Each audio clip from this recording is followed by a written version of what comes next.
Hey,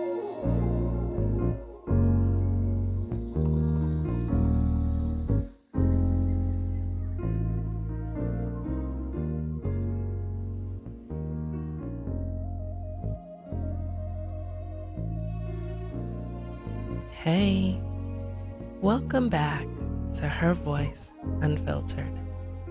I'm your host, Michonne, author, poet, storyteller, and creator of Bonnet Therapy.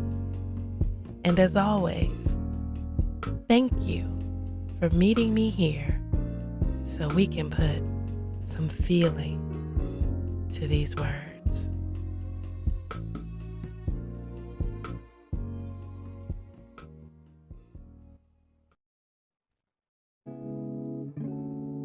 So, I know you're accustomed to the poetry having music in the background. I decided to switch it up a little bit this week. This is a hybrid episode where it's conversation and poetry. And the conversation needs a little bit of music. So, the poems will be a cappella and the conversation will have music.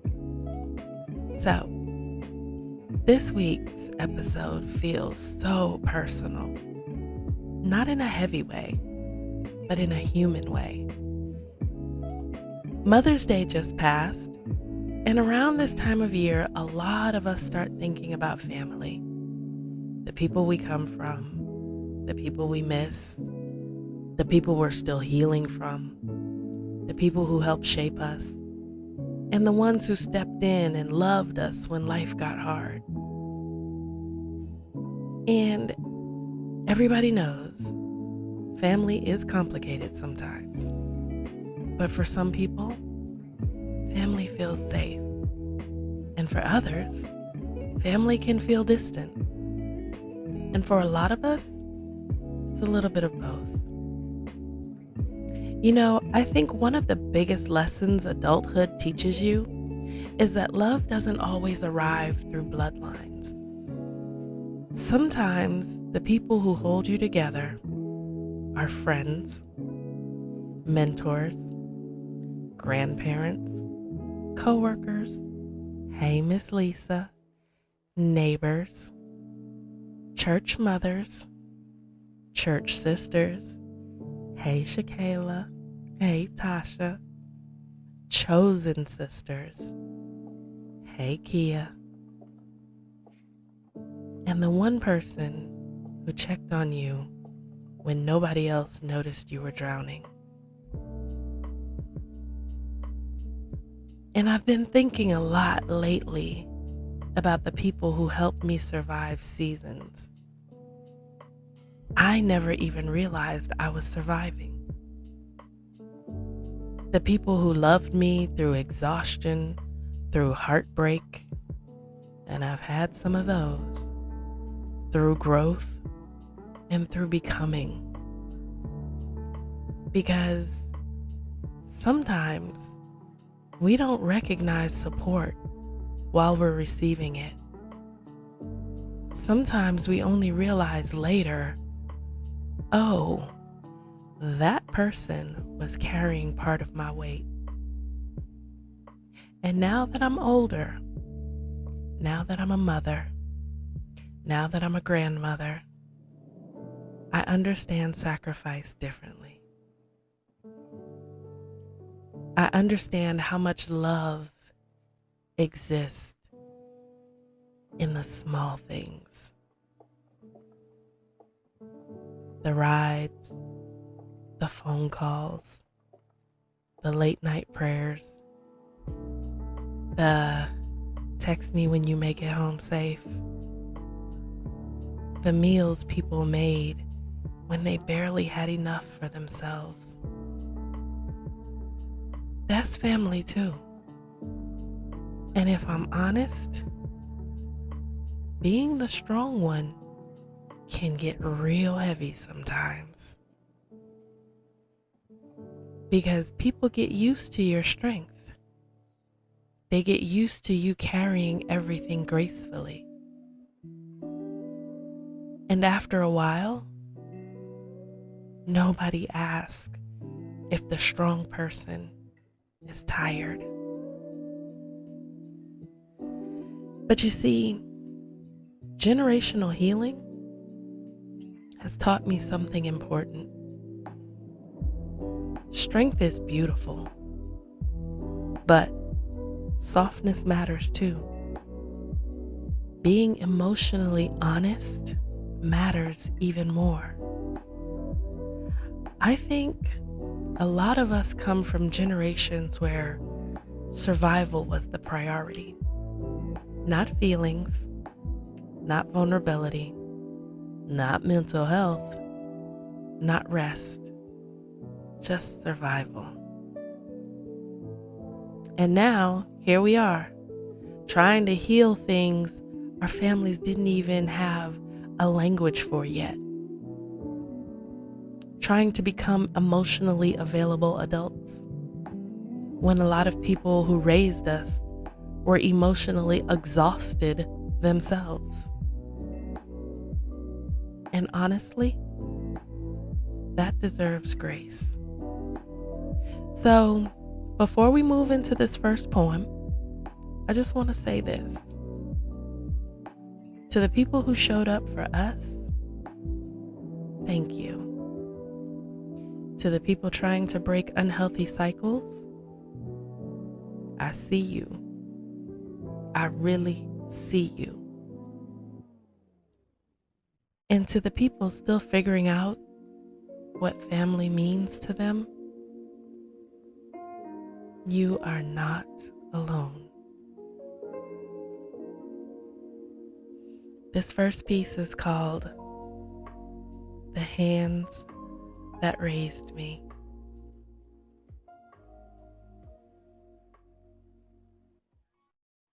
I used to think being raised meant growing up under one roof, two parents, one version of love, and that was the truth. But life had more hands involved than that. I was my daddy's little girl first, a princess. How about that? The only child for 9 whole years. Back when life in DC felt small enough for ballet shoes, dance recitals, fashion shows, and standing on my father's feet while he walked me through the living room like I was floating on air, dancing to the beat. My mother made sure I was exposed to beauty, discipline, presentation, grace. I was a cutie. My father made sure I never questioned whether I was loved. And for a while, I thought that was enough. Then life shifted. My sister came, then my brothers, then dental school, and then sacrifice. And somewhere between my father becoming a dentist and my mother holding a newborn, I was sent across the water to the Virgin Islands. And honestly, that's where new hands picked me up. My grandparents, Grandma Fabio, Grandpa Fabio, the hands that helped finish raising me, the hands that carried me through the years when a girl becomes herself. Puberty, responsibility, boundaries, growing pains. The years where confusion gets louder. The years where confidence matters. The years where girls quietly ask, what's my name? Who am I becoming? And is it okay? And somehow, my grandparents and my aunts answered questions I didn't even know how to ask yet. I had an auntie that stepped in too, showed me a thing or two, teaching me the things young girls need, the conversations, the guidance, the softness. Indeed. And while my parents were building a future, building a practice, building stability, other hands were building me. And this isn't a story about blame. It's a story about village. Sometimes they're one and the same. Because love showed up in different forms for me. Sometimes it looked like sacrifice. Sometimes it looked like distance. Sometimes it looked like responsibility arriving too early. Because by the time my parents finally settled into their practice, I had already started becoming another set of hands myself. Big sister, babysitter, caretaker, second mother without even realizing it. 9 years older than my sister, 11 years older than the one brother, 13 years older than the youngest. So while everybody else was growing and glowing, I was helping hold things together. And somewhere in the middle of all that, I learned how to raise myself. I learned strength early, independence early, responsibility early, maybe a little too early. But if you ask me now who raised me, I couldn't give you just one name. It was my father's protection. It was my mother's introduction to the arts, my grandparents' stability, my aunt's guidance, and my own resilience. It was every hand that held me, fed me, corrected me, prayed for me, sacrificed for me, and trusted me to become more. And maybe that's what family really is. Not perfection, not one flawless story, just people doing their best to love each other through changing seasons. So, this poem, this story, is for every hand that helped raise me, even the ones that probably didn't realize that they did. You know, I think becoming a mother changes you in ways nobody can fully explain. And becoming a grandmother, that changes you again.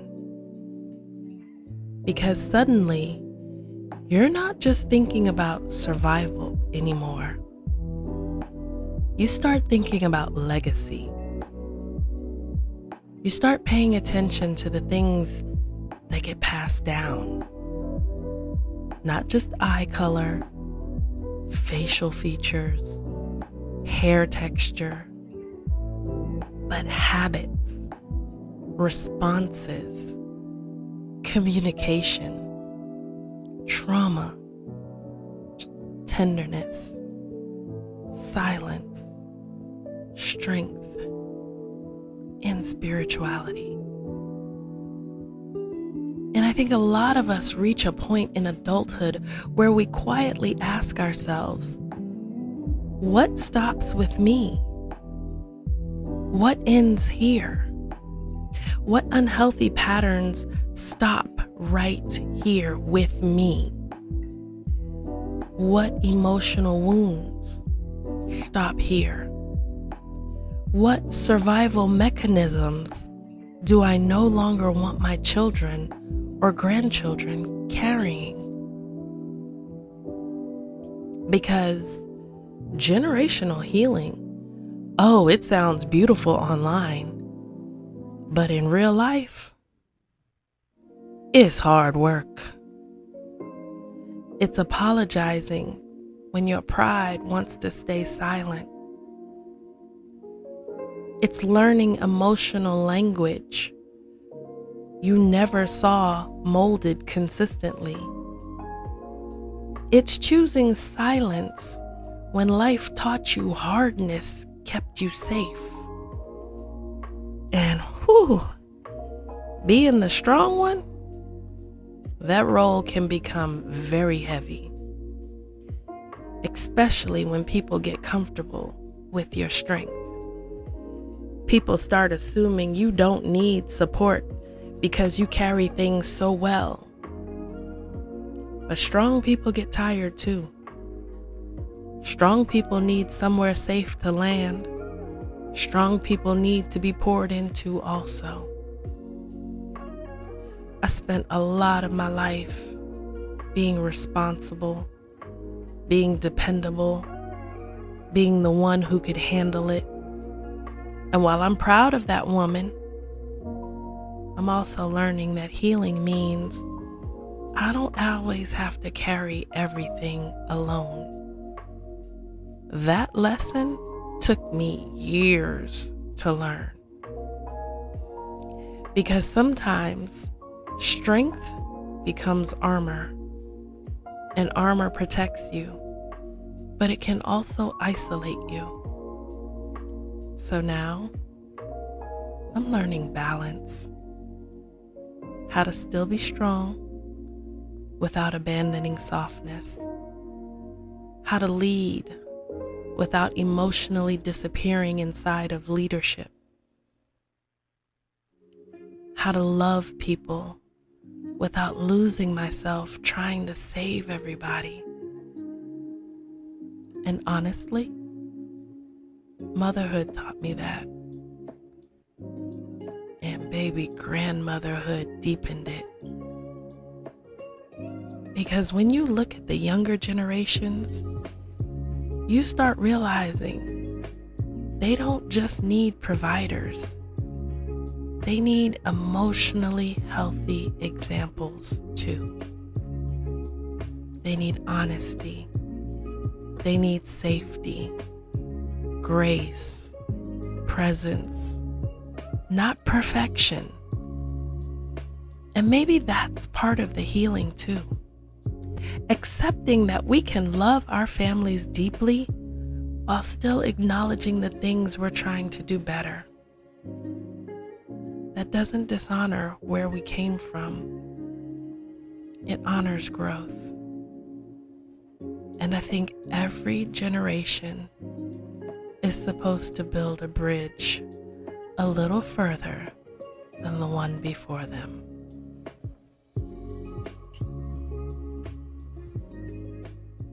This next piece is called Home Isn't Always a Place.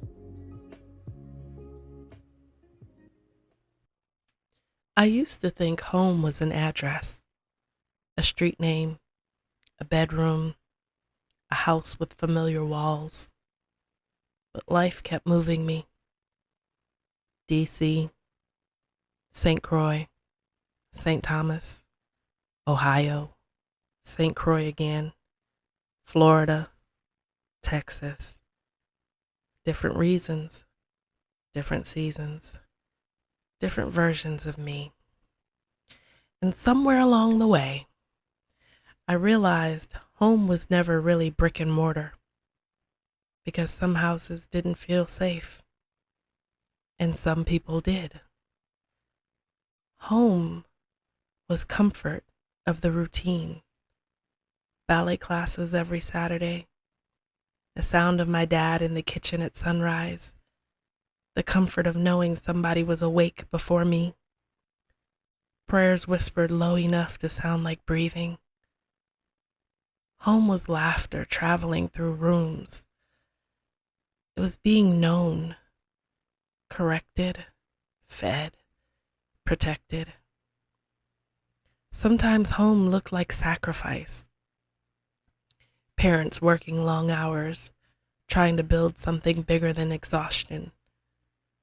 Sometimes home looked like grandparents stepping in quietly without ever making love feel divided. And sometimes Home looked like friendship.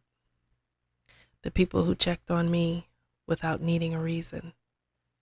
The people who sat beside me while I was figuring life out in real time. The people who let me fall apart without making me feel ashamed for breaking. Because truthfully, some of us survived because somebody loved us loudly enough to interrupt our destruction. Somebody called, somebody prayed, somebody showed up, somebody stayed. And there is something holy about the people who stay, especially in a world where everybody seems temporary. I think that's why community matters so much. Not performative connection, not social media proximity, real community. The kind that notices your silence, the kind that sends food, the kind that says, text me when you make it home safe, and the response, I'm glad you made it home safe. The kind that reminds you, don't have to carry life alone. And maybe that's what rebuilding connection really is. Learning how to trust love again after disappointment. Learning how to let people in without fearing abandonment every time they get close. That work is hard, especially for strong people, especially for people who learned independence before intimacy. But healing taught me something beautiful. Being loved and being safe should feel connected. And maybe home was never a place at all. Maybe home was every person who reminded us we were worth returning to. Every hand that reached back for us. Every voice that spoke life into us. Every soul that made survival feel softer. Maybe home was love that stayed long enough to become shelter.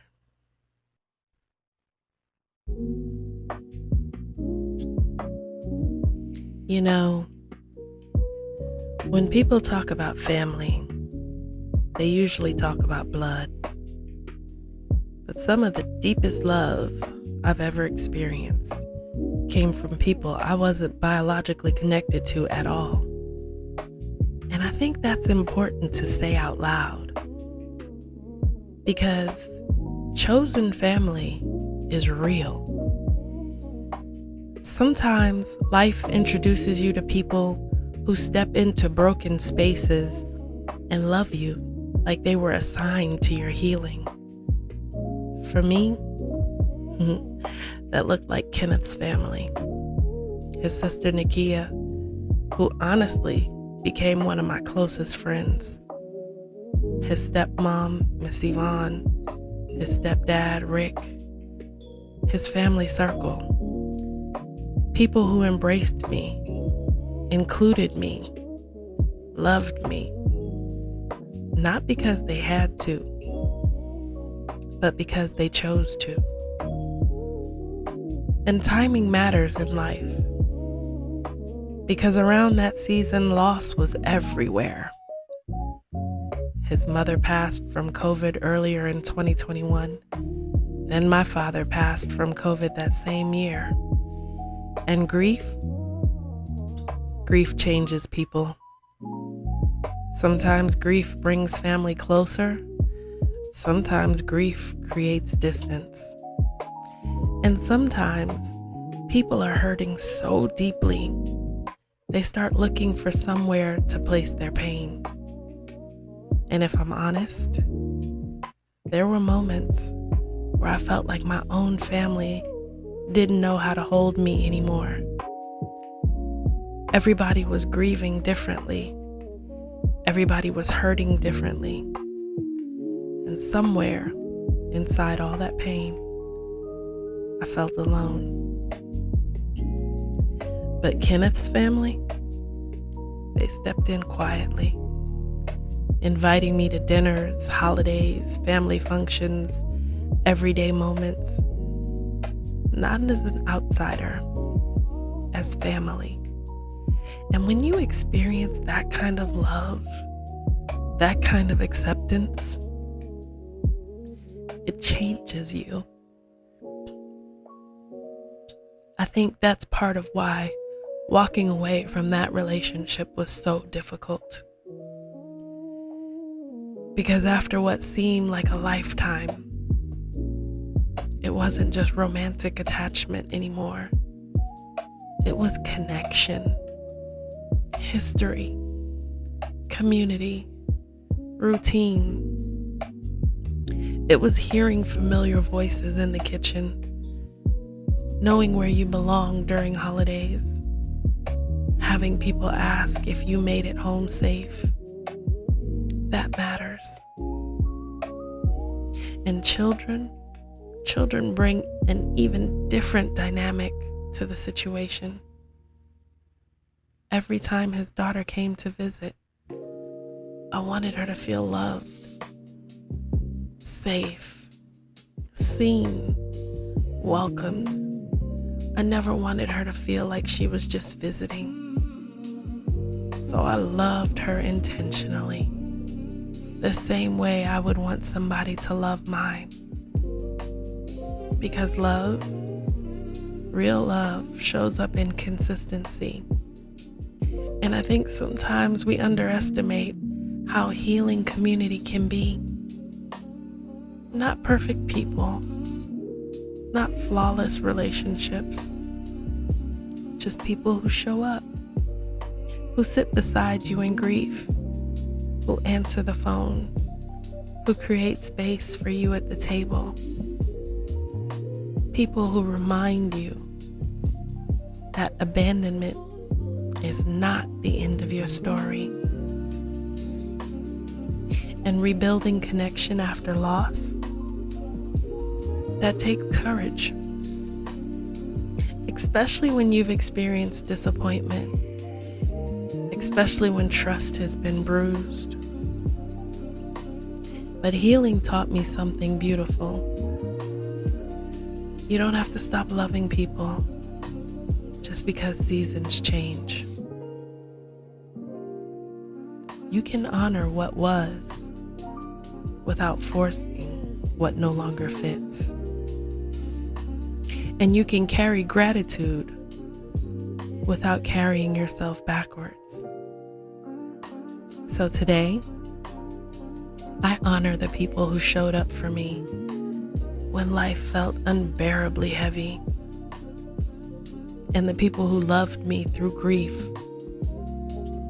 the people who fed me emotionally, the people who became shelter during the storms. Some people share your bloodline, and some people share your survival story. And you know what?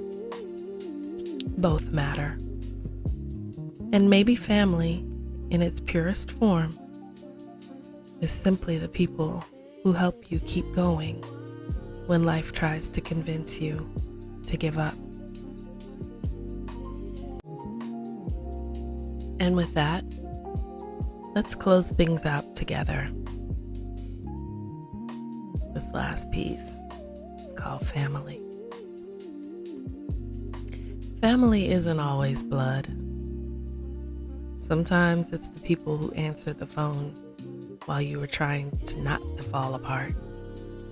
The people who stayed long enough to teach your heart that love can still feel safe. And maybe home was never a place. Maybe it was simply the people who helped us survive ourselves. Therapy complete.